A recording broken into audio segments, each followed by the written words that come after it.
G'day, we're the Traders. I'm Roy, I coach Destroy, and I'm here with Warnie. Coach of the Wanderers. And Calvin. Coach of the Galvin 18. We're reviewing all 18 teams in the lead up to the start of the season, so you can pick the best fantasy side you possibly can. And today, we're looking at the Ds. And kicking it off, he's owned by 27% of people, the artist, formerly known as Harry O. Lumumba. Heritier Lumumba. I am one of those 27%. Same. We'll talk about What this a in a bargain. minute. But let's just have a look at what he's been doing. In his last NAB match, he scored 113 points from 31 touches. Before that, 69 and 75, which is, he has averaged 88 in the past. So he's priced at around 71. I watched every Melbourne game of the NAB Challenge, and he spent a lot of time in the midfield, and he's just doing all those things that we want as fantasy coaches. And he's doing what he wants through there as well. Yep. Lock and load. I can't believe you're not on board. Not on board and won't be on board. Oh, I cannot believe He it. will be a top 6 defender, and he's cheap. I can't wait to bag you out about this when we're watching Melbourne games. I'm saying, I also think he will cop a little bit of attention from taggers. They're not going to let him roam free and do what he wants. Oh, yes, good Those point. days he'll have 40s and 50s, and I'll be bagging you two out.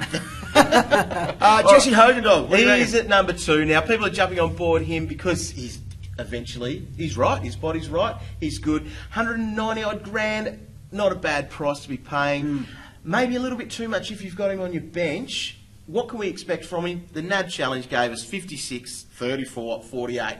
He's probably going to be that 50 type guy. He's going to need some goals to be able to make that happen, but he's going to play, and I think that's probably the reason why people are selecting him on board.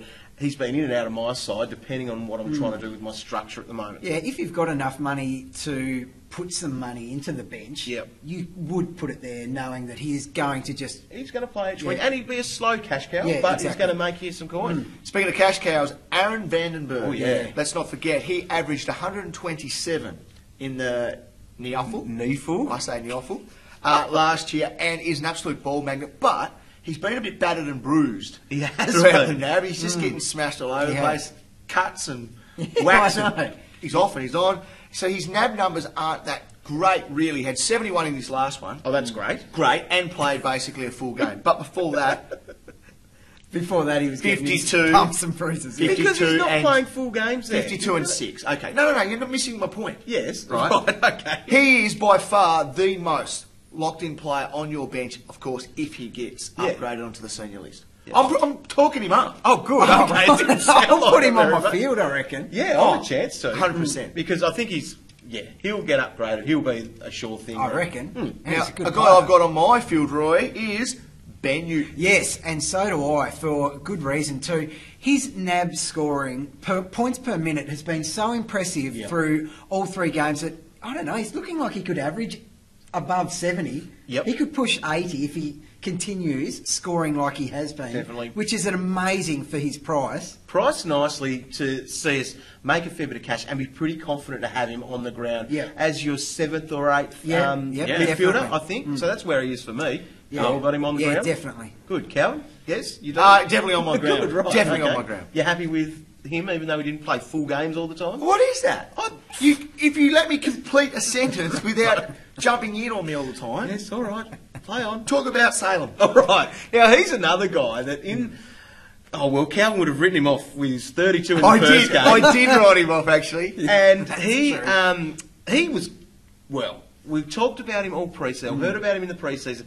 This half-back role. We saw him do that. Didn't score too well in the first game. But then he continued in NAB, his second and third games. Woohoo! 91 and 118 in his 2 other games. So that's enough for me to say lock and load. Like, he's at 190 odd grand as well. I'd be choosing him over Hogan if you were choosing between them. And even the rival forwards from other clubs that are those key position guys around that price, Salem is just going to rack up with far more consistency than those other guys. So his stocks have risen a lot, and that's off that. So, yeah, locked for me. Same here. Now, we're starting him on the field? Yeah, I am, Yes, and I am. confidently. Yep, good. And the last one, Roy, it's your boy. Oh, I tell you what. You love him way too much. When he walked out the door for Carlton, that is when I followed him, hot on his heels, because Jeff Garlett, he was my favourite blue, and now he's obviously a demon. People don't realise that this guy is actually an underrated fantasy. Look, you're struggling to keep a straight face. You've got to look at his numbers. He is amazing. And for the Demons, he will potentially have a career best year. They like the thought of him pushing up on the wing, and he has the potential to get open and rack up a few uncontested marks out there. His pre-season has been really good. In his last two, he's done exactly what I would expect of him. 87 and 72. He is priced at 48. If you love him as much as I do and he fits your structure, do not hesitate to get on, because your mates will probably bag you at the start of the season and you'll be laughing all the way to the bank because he is a jet. Yes or no, Roy? Is this guy that you are talking up so much, is he in your team? Doesn't fit my structure, but he is a gun though. Right, okay, right. All right, now with the D's, we have locked in quite a few players, and I think that's the thing. We sort of talked about where they would be. We can get Vandenberg as 120 grand on your bench, that's good. Potentially on your field. Newton, for that sort of price, you want to play him on your ground, I think. You probably wouldn't want to waste a bench spot for him. And that sort of goes as well with Salem. I think, with those sorts of prices there for him and also Hogan, you probably don't want too much coin on your bench with what they are. That's sort of the strategy there. I think that's about where we're at. We're pretty keen on these boys. Yeah, there's a lot of Demons this year. A lot of value. And there's other guys there too. Like Nathan Jones is an absolute gem. We don't pick him. And he has had a tremendous nab. And Dom Tyson will take it to another level. He's been beast, mate. He was great last year. But pick heaps of Demons, I reckon, at fantasy.afl.com.au and join in the league there so you can take on other Demons fans. Now, start picking them. Get them right.